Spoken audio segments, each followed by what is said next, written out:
नमस्कार। आप देख रहे हैं इंडिया स्ट्रांग न्यूज। आम आदमी पार्टी के नेता संजय सिंह ने कॉन्फ्रेंस कर जनता को बताया कि केजरीवाल को फंसाया गया है और भाजपा पर साधा निशाना। अभी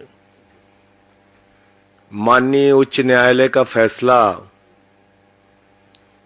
अरविंद केजरीवाल जी के मामले में आया है, लेकिन जैसा पिछले कई दिनों से लगातार मैं कह रहा हूं, मैं फिर उस बात को दोहरा रहा हूं पूरी मजबूती के साथ और जिम्मेदारी के साथ कि ये पूरा का पूरा मामला भारत की राजनीति में आजादी के बाद से लेके सबसे बड़ा राजनीतिक षड्यंत्र है। एक गहरी साजिश के तहत यह मामला बनाया गया है और इस मामले के पीछे किसी घोटाले की जांच का मकसद नहीं है। दिल्ली की प्रचंड बहुमत से चुनी हुई अरविंद केजरीवाल को गिराने और खत्म करने का मकसद है। पंजाब की प्रचंड बहुमत से चुनी हुई सरकार को गिराने और खत्म करने का मकसद है। आम आदमी पार्टी की बढ़ती हुई ख्याति को और राष्ट्रीय पार्टी का दर्जा 10 वर्षों में हासिल करने की उपलब्धि को खत्म करने की कोशिश है। क्योंकि शराब घोटाला तो भारतीय जनता पार्टी ने किया है, वहां तो मनी ट्रेल मिल गया, 60 करोड़ का मनी ट्रेल मिल गया, लेकिन कोई कार्रवाई अब तक भारतीय जनता पार्टी के नेताओं पर नहीं हुई। और अरविंद केजरीवाल जी के मामले में झूठे गवाह तैयार किए जाते हैं, बेबुनियाद आरोप लगाए जाते हैं। 10-10 गवाहों के 10-10 बयानों को छिपाकर षड्यंत्र के तहत 2 ही बयान कोर्ट के सामने लाए जाते हैं। 10 बयानों में से 8 बयान छिपाकर मात्र 2 बयान कोर्ट के सामने लाए जाते हैं। और मैं फिर से दोहरा रहा हूं, मगुंटा रेड्डी, राघव रेड्डी के 10 बयान थे। अंतिम 2 बयान में जैसे ही उन्होंने केजरीवाल जी का नाम लिया, तुरंत उसके बेटे को बेल मिल जाती है।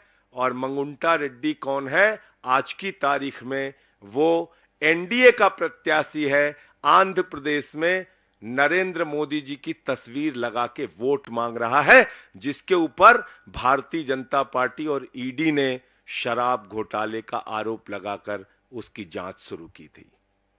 आज वो कैसे मोदी की तस्वीर लगा के वोट मांग रहा है? मुझे जवाब दो भारतीय जनता पार्टी के लोगों।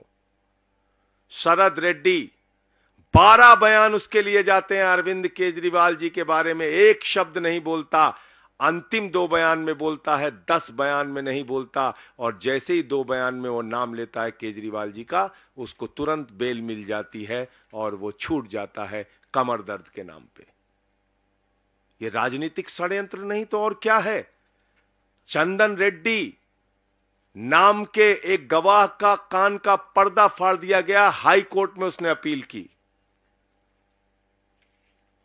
समीर महेंद्रू पे दबाव बनाया गया, अरुण पिल्लई पे दबाव बनाया गया, गवाहों को डराया गया, धमकाया गया। और तब यह पूरा मामला केजरीवाल जी के खिलाफ तैयार किया गया। मैं पूछना चाहता हूं भारतीय जनता पार्टी के लोगों से, मैं पूछना चाहता हूं हिंदुस्तान की राजनीति में आजादी के बाद से लेकर अब तक की सबसे भ्रष्ट पार्टी भारतीय जनता पार्टी से और बीजेपी की सरकार से, क्या आप मुझे जरा बताइए कि जब 60 करोड़ का सीधा मनी ट्रेल तुम्हारे खिलाफ मिल गया तो तुम्हारे नेताओं से पूछताछ ईडी और सीबीआई क्यों नहीं कर रही? क्यों नहीं अब तक एलजी ने चिट्ठी लिखी, जांच की? क्या कारण है कि इलेक्टोरल बॉन्ड में इतना हजारों करोड़ का घोटाला सामने आने के बावजूद, जिस कंपनी का मुनाफा 0 है, जिस कंपनी का मुनाफा घाटे में है, मुनाफा तो छोड़िए, जो कंपनी घाटे में चल रही है वो सैकड़ों हजारों करोड़ रुपए आपको चंदा दे रही है। जो फर्जी कंपनियां कागजों में बनी हैं वो सैकड़ों हजारों करोड़ रुपए भारतीय जनता पार्टी को चंदा दे रही हैं। कहां income tax department, CBI, ED क्यों नहीं जांच करती भारतीय जनता पार्टी के नेताओं की? क्यों नहीं पूछताछ होती उनकी? क्यों नहीं गिरफ्तारी होती नहीं उनकी? क्यों नहीं छापे पड़ते उनके यहां? तो इसलिए मैं फिर दोहरा रहा हूं, कि ये पूरा का पूरा मामला एक गहरी राजनीतिक साजिश के तहत अरविंद केजरीवाल जी के खिलाफ बनाया गया है। और जो बयान केजरीवाल जी के पक्ष में थे, वो बयान ईडी ने जानबूझकर भारतीय जनता पार्टी और सरकार के इशारे पर राजनीतिक साजिश के तहत कोर्ट के सामने रखा ही नहीं बयान। तो जब सारे साक्ष्य आप कोर्ट के सामने नहीं रखेंगे तो कैसे न्याय मिलेगा?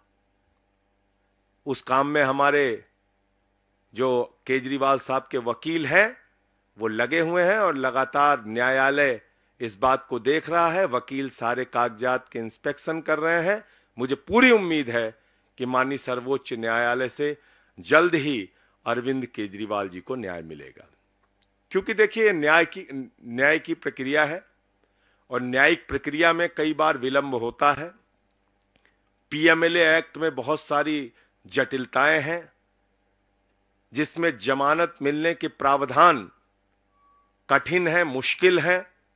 और उसके साथ जब आप साक्ष्य ही पूरे नहीं रखेंगे तो कोर्ट के सामने पूरी बात आ नहीं रही है। 20,000 पन्ने अनरिलाइड डॉक्यूमेंट में रखे गए हैं।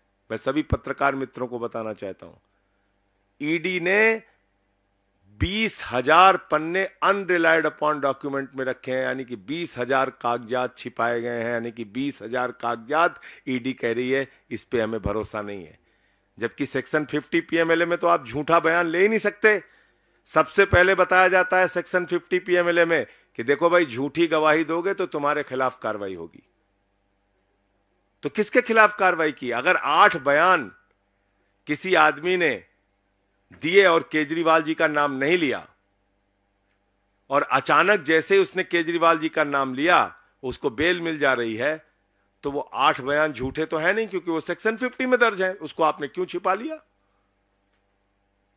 12 बयान शरद रेड्डी के होते हैं, और आप बताइए, शरद रेड्डी 10 नवंबर को अरेस्ट हो रहा है और 15 नवंबर को बीजेपी को 5 करोड़ की रिश्वत दे रहा है, और अपनी गिरफ्तारी से लेकर रिहाई तक 55 करोड़ रुपए की रिश्वत बीजेपी को दे रहा है।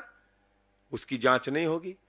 तो इसलिए हमें पूरी उम्मीद है कि माननीय सर्वोच्च न्यायालय के समक्ष जब सारे तथ्य, सारे सबूत, गवाहों के सारे बयान जो छिपाए गए हैं वो बयान भी, और उसकी सच्चाई जब माननीय सर्वोच्च न्यायालय के सामने आएगी, तो अरविंद केजरीवाल जी को राहत मिलेगी। वो पूरी तरह से निर्दोष साबित होंगे और वो जल्द ही बाहर आएंगे।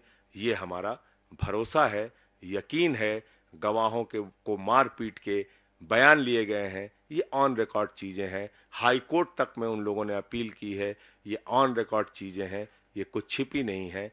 और कोर्ट के फैसलों में कई बार ऐसा होता है, लोअर कोर्ट का फैसला हाई कोर्ट बदल देता है, हाई कोर्ट का फैसला सुप्रीम कोर्ट बदल देता है, सुप्रीम कोर्ट के 2 जजों का फैसला 3 जजों की बेंच बदल देती है, 3 जजों का फैसला 5 जजों की बेंच बदल देती है, 5 जजों का फैसला 7 जजों की बेंच बदल देती है। और हमारे देश में तो ऐसी सरकार है प्रधानमंत्री नरेंद्र मोदी जी की, जो 5 जजों की संवैधानिक खंडपीठ, संविधान पीठ के फैसले को संसद के अंदर बदल देती है।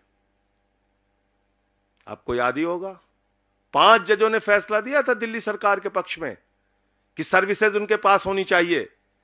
बावजूद इसके देश के तानाशाह प्रधानमंत्री ने, देश की तानाशाह सरकार ने दिल्ली के पक्ष में दिए गए, अरविंद केजरीवाल जी के पक्ष में दिए गए, लोकतंत्र और संविधान के पक्ष में दिए गए, प्रचंड बहुमत से चुनी हुई सरकार के पक्ष में दिए गए फैसले को, 5 जजों के सुप्रीम कोर्ट के फैसले को संसद में बदल दिया। जब चुनाव आयुक्तों के नियुक्ति की प्रक्रिया में मुख्य न्यायाधीश को रखा गया, तो प्रधानमंत्री जी ने कहा और भाजपा की सरकार ने कहा कि नहीं, चुनाव आयुक्तों की नियुक्ति तो हम करेंगे, और सुप्रीम कोर्ट के फैसले को संसद के अंदर बदल दिया गया। तो है कई बार कानूनी प्रक्रियाओं में। और इस देश के अंदर आपको जानकारी के लिए बता दूं, 80% अंडर ट्रायल है। कोई 10 साल से अंडर ट्रायल है, कोई 5 साल से अंडर ट्रायल है, कोई 3 साल से अंडर ट्रायल है। कई बार न्याय मिलने में विलंब हो जाता है, लेकिन इस मामले में मुझे पूरा यकीन और भरोसा है। मैं फिर दोहरा रहा हूं, अरविंद केजरीवाल जी जल्द ही निर्दोष साबित होंगे, जल्द ही सुप्रीम कोर्ट से, आगे की कोर्ट से उनको राहत मिलेगी, वो बाहर आएंगे। आपके कोई प्रश्न हो तो आप जरूर पूछ सकते हैं।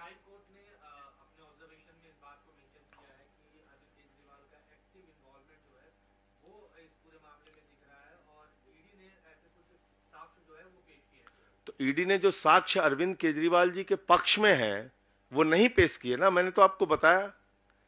ये पता कैसे चला? ये कैसे पता चला?